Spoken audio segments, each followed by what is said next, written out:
Hello everyone, welcome back to diploma Marathi hub channel. या व्हिडिओमध्ये आपण round robin scheduling algorithm that is called as RR scheduling अल्गोरिदमचे example बघणार आहोत.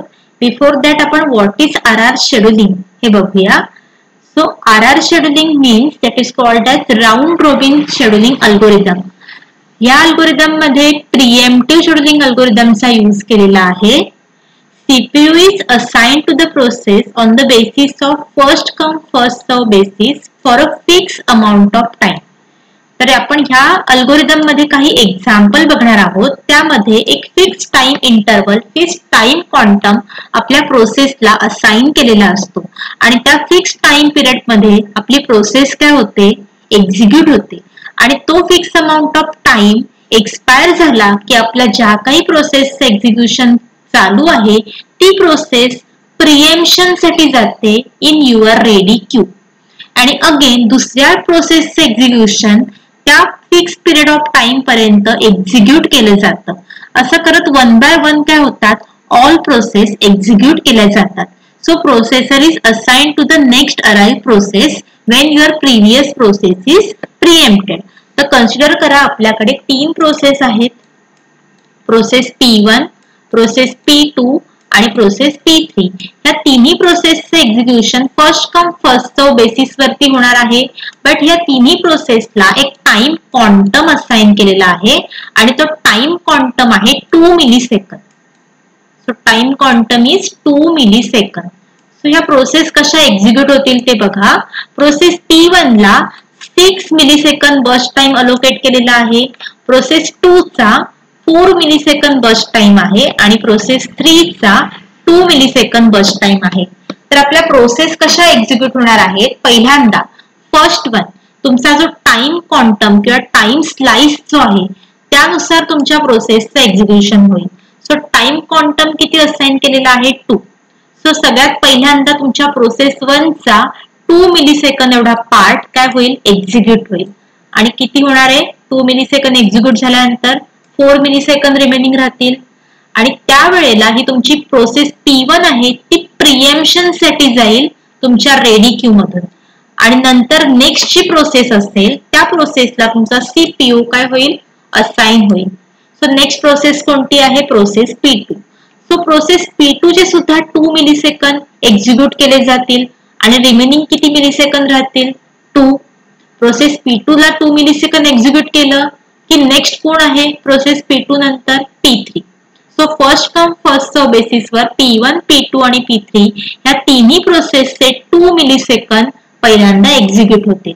Again तिन्ही प्रोसेसचं एक्झिक्युशन 2 मिलीसेकंद एक्झिक्यूट कम्प्लिशन झालं की परत तो प्रोसेसर तुमच्या P3 कडून P1 कडे जाणार आहे. म्हणजे कंटेक्स्ट स्विचिंग मॅनरने तुमचा प्रोसेसर एका प्रोसेस कडून दुसऱ्या प्रोसेसकडे काय करणार आहे, स्विच करणार आहे आफ्टर टाइम क्वांटम. जो टाइम क्वांटम असाइन केलेला आहे प्रोसेसला त्या फिक्स अमाउंट ऑफ टाइम मध्ये तुमची प्रोसेस काय होईल, एक्झिक्यूट होईल. तो टाइम एक्सपायर झाला की तुमची पर्टिक्युलर प्रोसेस तुमच्या CPU मधून प्रिएम्प्शन साठी जाईल आणि नेक्स्ट प्रोसेसला आपला जो प्रोसेसर आहे तो असाइन केला जाईल. So this algorithm is called as preemptive in nature. तर आता आपण या व्हिडिओमध्ये राउंड रॉबिन शेड्यूलिंग अल्गोरिदमनी एक्झाम्पल कसे सॉल्व्ह करायचे ते बघणार आहोत. So this is your first example in round robin scheduling. तर फर्स्ट एक्झाम्पल मध्ये केस 1 काय आहे आपली, when your arrival time is equal to 0. तुमच्या प्रोसेसचा जो अरायवल टाइम आहे तो काय आहे, 0 आहे. तर आपण प्रिव्हियस एक्झाम्पल मध्ये बघितलं आहे FCFS, प्रायोरिटी शेड्यूलिंग आणि SJF शेड्यूलिंग अल्गोरिदम मध्ये जेव्हा तुमच्या प्रोसेसचा अरायवल टाइम 0 असतो तेव्हा तुमची प्रोसेस, जेव्हा तुमचा हा 0 स्टार्ट टाइम येतो तेव्हा ऑल प्रोसेस तुमच्या रेडी क्यू मध्ये काय होतात, एंटर होतात. सो आता बघा आपण RR शेड्यूलिंग अल्गोरिदमनी, राउंड रॉबिन शेड्यूलिंग अल्गोरिदमनी एक्झाम्पल कसं सॉल्व्ह करायचं ते बघूया. आपल्या गॅन्ट चार्ट मध्ये बघा प्रोसेस कशा एक्झिक्यूट होतील. या एक्झाम्पल मध्ये आपला जो टाइम क्वांटम आहे, टाइम स्लाइस आहे तो 1 मिलीसेकंद गिवन आहे. जो टाइम पिरियड गिवन आहे त्या मेथडने आपल्याला काय करायचं, एक्झाम्पल सॉल्व्ह करायचं. तर सगळ्यात पहिल्यांदा आपला स्टार्ट टाइम काय आहे, प्रोसेसचं एक्झिक्युशन जेव्हा स्टार्ट होतं तेव्हा आपला इनिशियल स्टार्टिंग टाइम असतो 0. सो जेव्हा 0 आपला स्टार्ट टाइम येईल ऍट दॅट टाइम तुमची प्रोसेस P1, प्रोसेस P2 आणि प्रोसेस P3 या तिन्ही प्रोसेस काय होतील, रेडी क्यू मध्ये एंटर होतील, कारण ऑल प्रोसेसचा अरायवल टाइम काय आहे, 0 आहे. सो आपली बघा प्रोसेस P1, प्रोसेस P2 आणि प्रोसेस P3 या तिन्ही प्रोसेस एक्झिक्युशन साठी रेडी झालेल्या आहेत. पण आपल्या टाइम क्वांटम नुसार काय होईल, प्रत्येक प्रोसेसचा 1 बीट सायमल्टेनियसली काय केला जाईल, एक्झिक्यूट केला जाईल.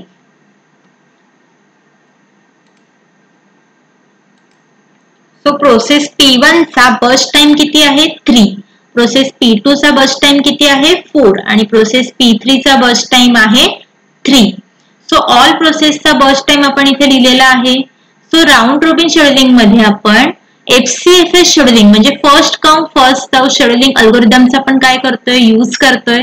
So first come first serve scheduling algorithm नुसार आपली जी फर्स्ट प्रोसेस आहे ती आहे process P1. So process P1 चा 1 बीट काय होणार आहे, सगळ्यात पहिल्यांदा एक्झिक्यूट होणार आहे.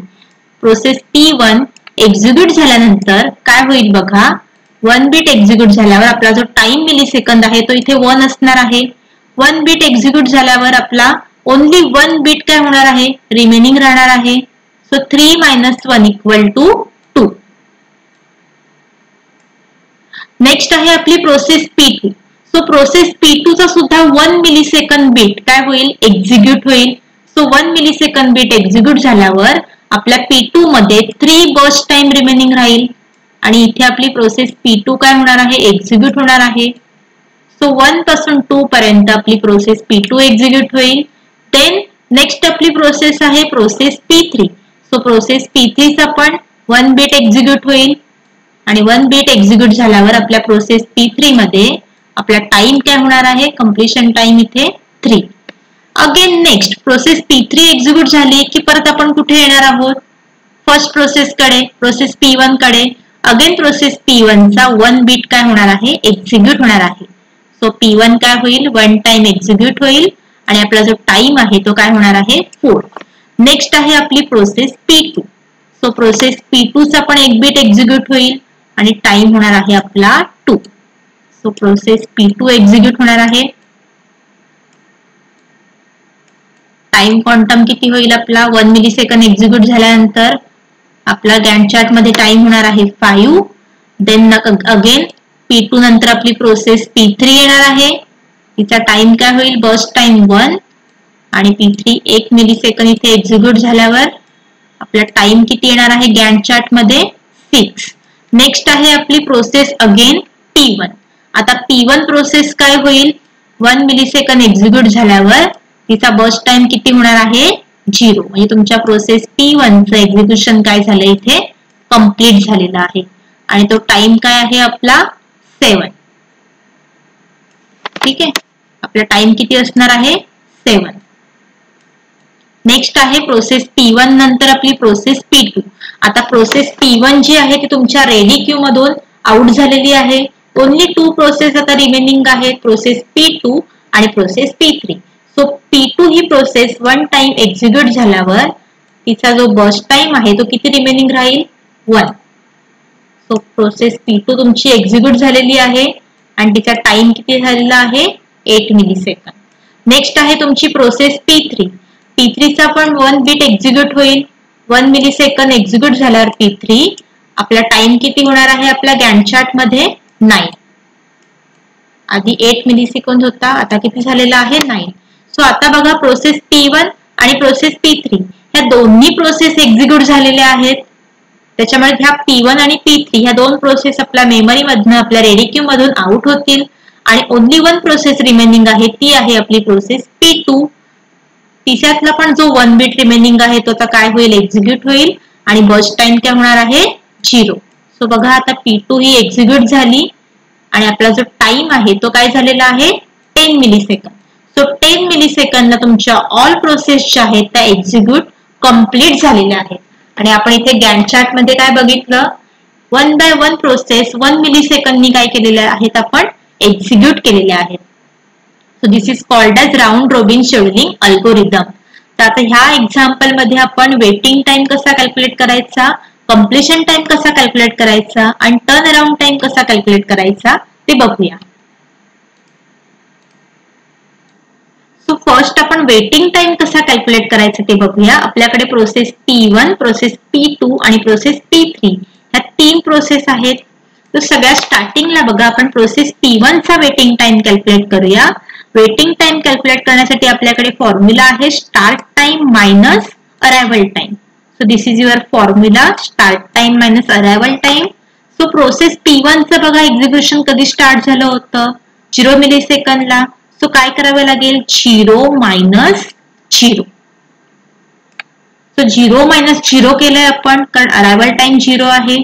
प्लस प्रोसेस P1 बघा कधी स्टॉप झाली होती, सस्पेंड कधी झाली होती, 1 मिली सेकंदला. आणि अगेन तिचं एक्झिक्युशन परत कधी स्टार्ट झालं होतं, 3 मिली सेकंदला.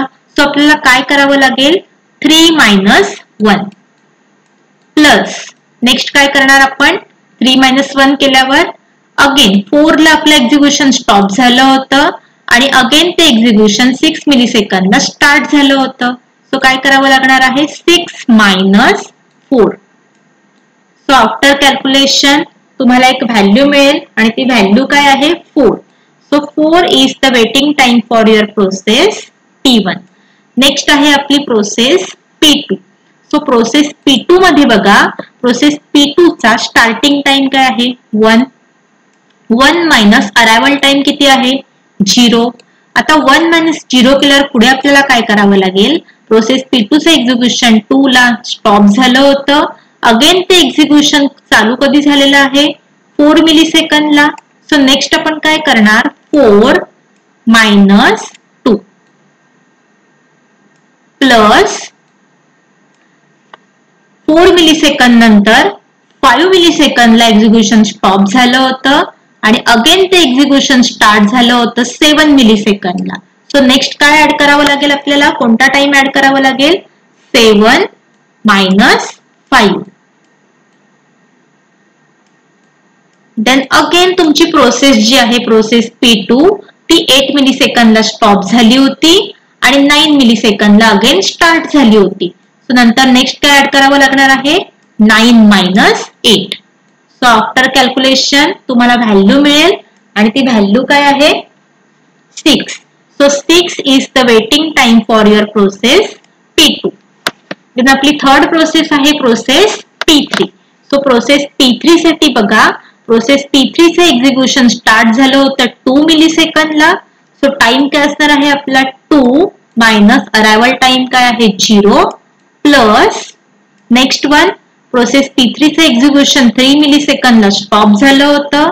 ते एक्झिक्युशन आपण 5 मिली सेकंदला अगेन कंटिन्यू केलं होतं.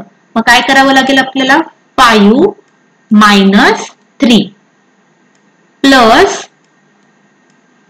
5 मिली सेकंद नंतर 6 मिली सेकंदला आपण एक्झिक्युशन स्टॉप केलंय आणि अगेन आपण ते एक्झिक्युशन 8 मिली सेकंदला स्टार्ट केलं होतं. मग आपल्याला काय करावं लागेल, 8 minus 6. So after calculation you will get the value. आपल्याला एक व्हॅल्यू मिळेल आणि ती व्हॅल्यू काय आहे, 6.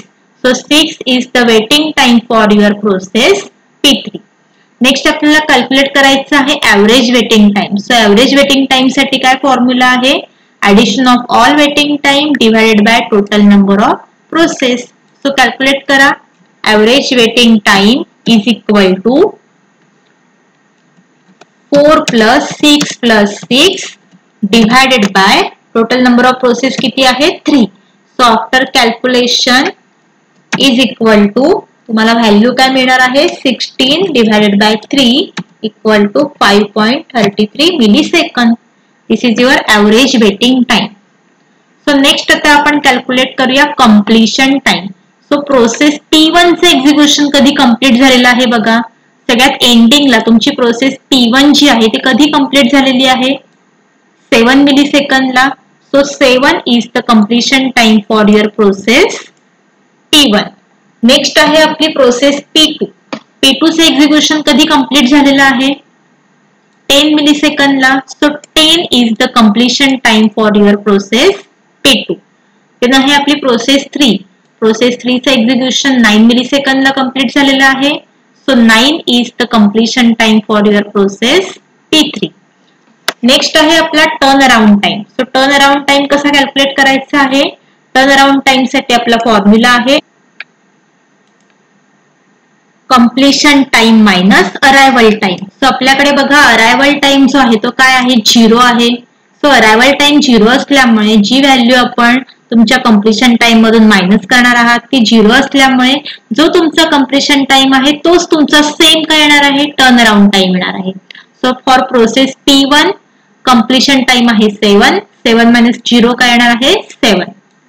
So 7 is turn around time for your process P1. Next आहे तुमची process P2. 10 minus arrival time काय आहे? 0. सो 10 मायनस 0 काय येणार आहे? 10. आणि नेक्स्ट आहे तुमची process P3. So process P3 चा कंप्लीशन टाइम आहे 9. 9 मायनस अरायवल टाइम किती आहे? 0. So 9 minus 0 is equal to 9. तर आता आपण काय केलेले आहेत? टर्न अराउंड टाइम कॅल्क्युलेट केलेले आहेत. So now you have to calculate average turnaround time. So how to calculate average turnaround time? Average turnaround time चा काय फॉर्म्युला आहे? Addition of all turnaround time divided by total number of process. So आता आपल्याकडे बघा जो turnaround time available आहे 7 plus 10 plus 9 त्यांची काय करायला लागेल तुम्हाला? Addition. So addition करा and divided by total number of process. तर total number of process किती आहेत आपल्याकडे? 3. So 7 plus 10 plus 9 divided by 3 केल्यावर काय आन्सर येईल तुमचं?